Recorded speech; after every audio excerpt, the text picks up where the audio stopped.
Welcome to குணாஸ் kitchen. இன்றைக்கி காய்கறி பருப்பு இல்லாமல் சாம்பார் எப்படி வைக்கிறதுன்னு பார்க்க போகிறோம். இது இட்லி தோசைக்கு சூப்பராக இருக்கும்.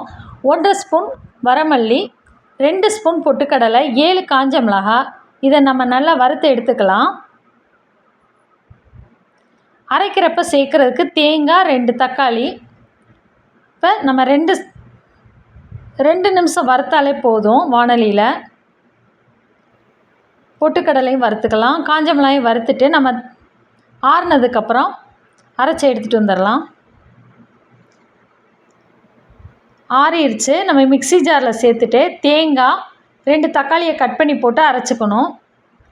தக்காளியில் உள்ள தண்ணியே நமக்கு போதும். வேணும்னா தண்ணி நம்ம சேர்த்து அரைச்சிக்கலாம். இந்த மாதிரி நைஸாக நம்ம அரைச்சி எடுத்துகிட்டு வந்துக்கணும். தாளிக்கிறதுக்கு 10 சின்ன வெங்காயம், 1 பெரிய வெங்காயம் நான் எடுத்திருக்கேன்.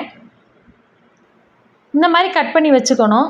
வாணலியில் 2 ஸ்பூன் எண்ணெய் ஊற்றிட்டு கடவுளுந்தம்பருப்பு, கருவேப்பிலை சேர்த்து கடுகு நல்லா வெடித்ததுக்கப்புறம் வெங்காயம் சேர்த்து இந்த மாதிரி வதக்கணும்.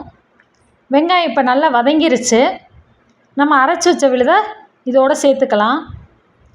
தண்ணி சேர்த்து இந்த மாதிரி வாணலியில் ஊற்றிட்டு 1/4 ஸ்பூன் மஞ்சத்தூள், தேவையான அளவு உப்பு சேர்த்துக்கலாம். அவ்வளோதான். இது ரொம்ப ஈஸிங்க. 5 நிமிஷத்தில் வச்சிடலாம். கொதி வந்தோடனே கொத்தமல்லி தழையை சேர்த்துட்டு நம்ம இறக்குனோம்னா சாம்பார் நமக்கு ரெடி. இது இட்லி தோசைக்கு செமையாக இருக்கும், காரசாரமாக இருக்கும்.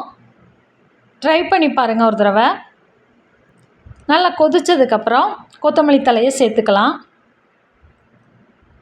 நான் கருவேப்பிலை, கொத்தமல்லி தழை சேர்த்துட்டேன். அவ்வளோதான், நமக்கு சாம்பார் ரெடி. ட்ரை பண்ணி பாருங்கள். நம்ம சேனலை ஃபாலோ பண்ணுங்கள், சப்ஸ்கிரைப் பண்ணுங்கள், லைக் பண்ணுங்கள். தேங்க்யூ.